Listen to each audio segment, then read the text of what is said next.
Hi friends, कैसे हैं। Indira English classes में आप सबों का स्वागत है। इस वीडियो में हम लोग पास्ट इम्परफेक्ट टेंस के सेंटेंसेस को एक्टिव से पैसिव में बदलना सीखेंगे। तो चलिए सबसे पहले हम लोग एक्टिव सेंटेंस और पैसिव सेंटेंस इस टेंस का कैसा होता है वो जानते हैं, है ना। और आप पूरा वीडियो जरूर देखिएगा, है ना। और आप घर बैठे परीक्षा की अच्छी तैयारी कर सकते हैं यदि आप वीडियो पूरा देखें तो। इसका फेयर भी बनाते जाइए, समझते जाइए। जैसे आप क्लास में समझते हैं वैसे ही हम वीडियो के माध्यम से समझाकर आपके घर में बैठ भेज देते हैं। तो वहां बैठकर 10 मिनट देखने में आपको क्या दी जाता है ना। तो ध्यान देना है। चलिए हम लोग लिखते हैं, है ना। चलिए हम लोग लिखते हैं पास्ट, है ना, past imperfect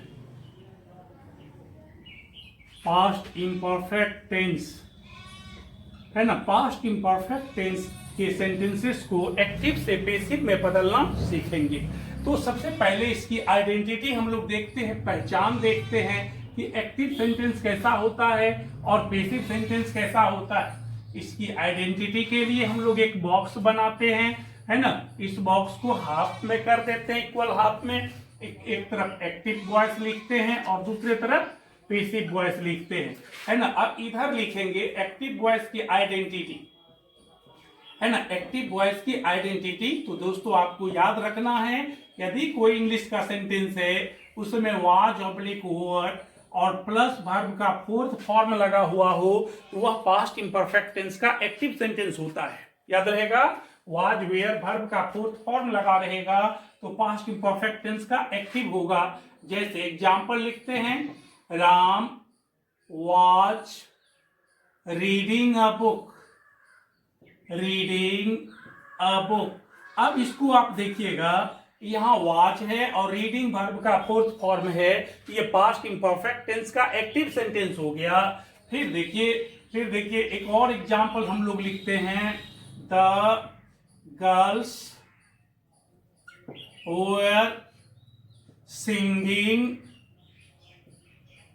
a song, the girls were singing a song. देखिए वेयर के बाद वर्ब का फोर्थ फॉर्म हो गया तो यह सेंटेंस पास्ट इम्परफेक्ट टेंस का एक्टिव हो गया, है ना। ये सभी जिसमें वैसे सेंटेंस जिसमें वाज वेयर और वर्ब का फोर्थ फॉर्म लगा रहता है वो एक्टिव होता है, जैसा आप एग्जांपल में देखें, है ना।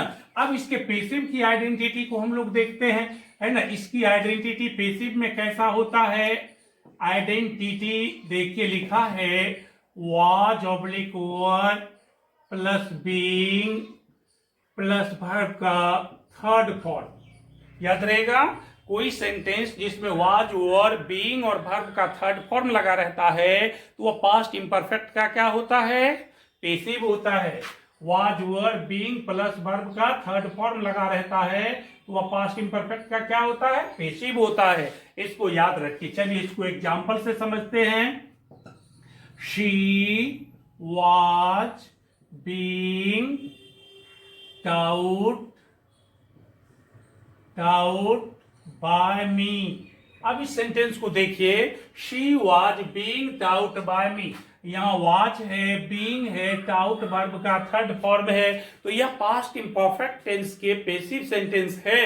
यह पास्ट इम्परफेक्ट टेंस का पैसिव सेंटेंस है, इसको याद रखिए। फिर एक और एग्जांपल हम लोग समझते हैं, दे वर being helped by Ram।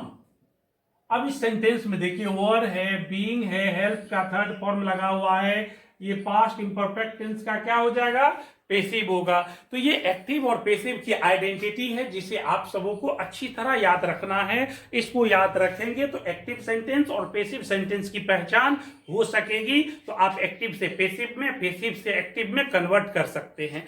चलिए अब इसका स्ट्रक्चर लिखते हैं, पैसिव स्ट्रक्चर कैसा होता है।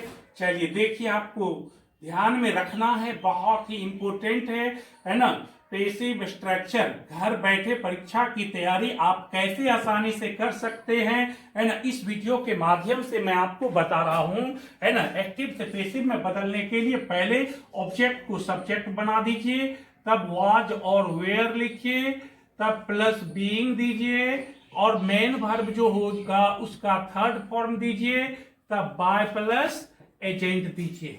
याद रहेगा, ऑब्जेक्ट को क्या करना है, सब्जेक्ट बना देना है, सब्जेक्ट के अनुसार वाज वर बीइंग वर्ब का थर्ड फॉर्म, तब बाय प्लस एजेंट देना है। इस तरह एक्टिव सेंटेंस पैसिव में कन्वर्ट हो जाएगा इस स्ट्रक्चर के मदद से। चलिए हम कुछ एग्जांपल्स देखते हैं कि कैसे हम लोग इस टेंस के एक्टिव सेंटेंस को पैसिव में कन्वर्ट करते हैं। इसका एग्जाम्पल लिखते हैं। एग्जाम्पल देखिए, एक्टिव वॉइस में है, लिखा है यू वर रीडिंग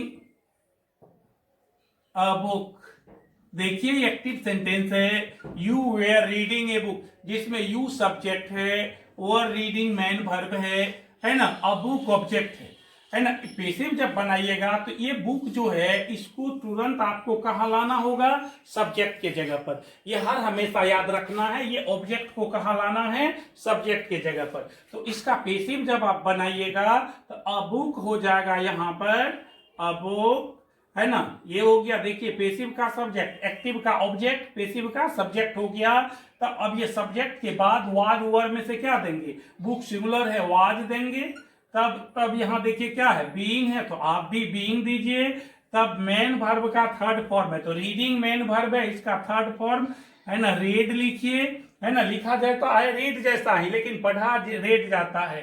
बाय है ना यू, ये यू एजेंट हो गया इधर आकर, है ना। A book was being read by you, ऐसे हम लोग इसको समझते हैं।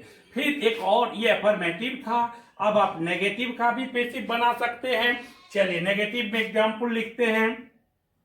She was not helping them, she was not helping them, इसमें शी सब्जेक्ट है, वाज ऑक्सिलियरी वर्ब है, नॉट नेगेटिव बनाने के लिए दिया, हेल्पिंग मेन वर्ब है, और देम क्या है, ऑब्जेक्ट है।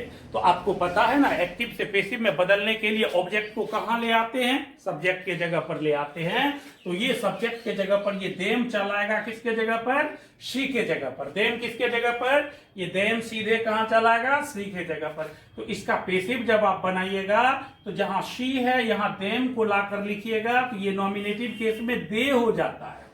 तो शी के साथ वाज है, तो दे के साथ तो वाज नहीं लगता है, तो यहां वेयर करिए। तब यहाँ नोट है तो नोट दीजिए, तब बीइंग दीजिए। तब ये हेल्पिंग जो ये मेन वर्ब है, इसका थर्ड फॉर्म हेल्प्ड दीजिए, हेल्प्ड। तब बाय दीजिए, शी इधर चलाएगा, एजेंट हो गया बाय हर, है ना। They were not being helped by her, ये देखिए नेगेटिव हो गया।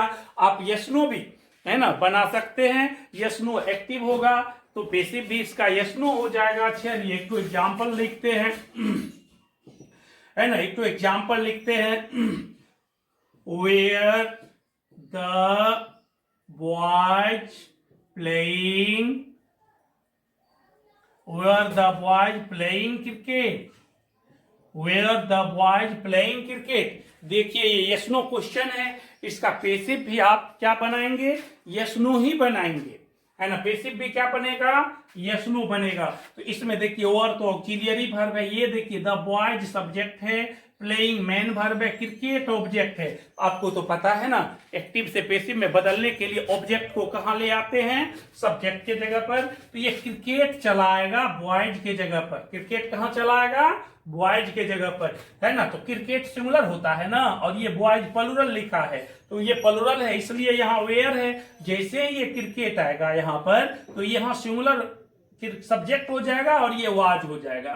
तो पैसिव वॉइस जब आप लिखिएगा तो वाज लिखिए और क्रिकेट लिखिए, was cricket.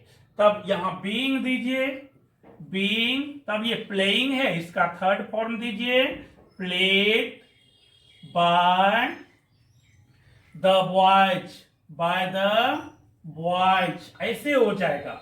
Was cricket being played by the boys. ये देखिए पैसिव एग्जाम, पैसिव स्ट्रक्चर हो गया, पैसिव एक्टिव से पैसिव हो गया यस नो स्ट्रक्चर में, है ना। ये अफर्मेटिव है, ये नेगेटिव है, यस नो है। अब चलिए हम आपको WH एग्जाम्पल भी बता रहे हैं। एक्टिव वॉइस में देखिए लिखा है ना, when was he not helping you? When was he not helping you? है ना, इसमें देखिए है ना, when WH वर्ड है, was ऑक्सिलियरी वर्ब है, he हो गया सब्जेक्ट, नोट नेगेटिव बनाने के लिए हेल्पिंग हो गया मेन वर्ब, यू हो गया ऑब्जेक्ट।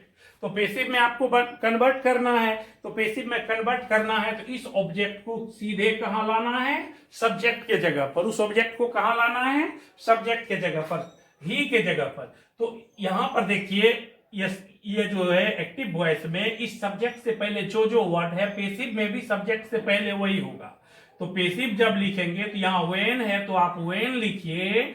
अब ये देखिए यू आएगा ही के जगह पर, तो ही तो सिंगुलर है तब वो आज हुआ, यू आएगा, यू प्लुरल होता है तो यहाँ वेयर हो जाएगा, वेन वेयर यू, है ना। नॉट है तो नॉट दीजिए, तब बीइंग है ना, बीइंग दिए। अब हेल्पिंग का थर्ड फॉर्म हो जाएगा helped bye.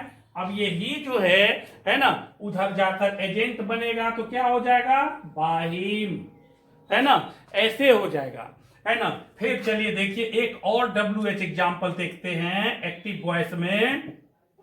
whom were you calling? whom were you calling? ये भी WH क्वेश्चन है। whom यहाँ WH वर्ड हो गया, where ऑक्सिलियरी वर्ब हो गया, यू सब्जेक्ट हो गया, कॉलिंग वर्ब हो गया, लेकिन ऑब्जेक्ट तो है नहीं। तो आपको याद रखना है यदि कोई WH क्वेश्चन व्हाट या हुम से शुरू होता है तो उसमें कोई ऑब्जेक्ट नहीं रहता है, याद रहेगा ना। व्हाट या हुम से जो शुरू होता है उसमें कोई ऑब्जेक्ट नहीं रहता है, तो इसलिए बिना ऑब्जेक्ट लाए ही बनाना है। तो इसमें ये हुम जो है पैसिव जब बनाइएगा तो ये हुम को बदलिएगा हु में, हुम को किस में, हु में, हु के साथ यहाँ वाज लिखिए, है ना। अब ये बुला रहा है, हुम वेयर यू कॉलिंग बुला रहा है, एक आदमी को भी बुला सकता है, एक से ज्यादा को भी बुला सकता है, तो क्लियर है नहीं। तो वाज या वेयर आप कुछ भी लिख सकते हैं, है ना। हु वाज, है ना, तब ये ऑब्जेक्ट तो है नहीं जो इधर आ जाएगा, तब आप बीइंग लिखिए, है ना। कॉलिंग का थर्ड फॉर्म लिखिए कॉल्ड बाय, यहां यू लिखिए, है ना। देखिए ऐसे हो जाएगा, who was being called by you. तो दोस्तों कैसा लगा ये वीडियो, है ना। मुझे उम्मीद है अच्छा लगा होगा, क्योंकि हर बात को मैंने बहुत बारीकी से समझाया है। आप फेयर भी बना सकते हैं, समझ भी सकते हैं। मेरे क्लास में भी आइएगा तो इसी तरह मैं आपको पढ़ाऊंगा। आप फेयर बना लीजिए, इसको समझिए। यदि समझने में कोई दिक्कत है तो कमेंट बॉक्स में जरूर लिखिएगा, है ना। Thank you for watching the video. जय हिंद।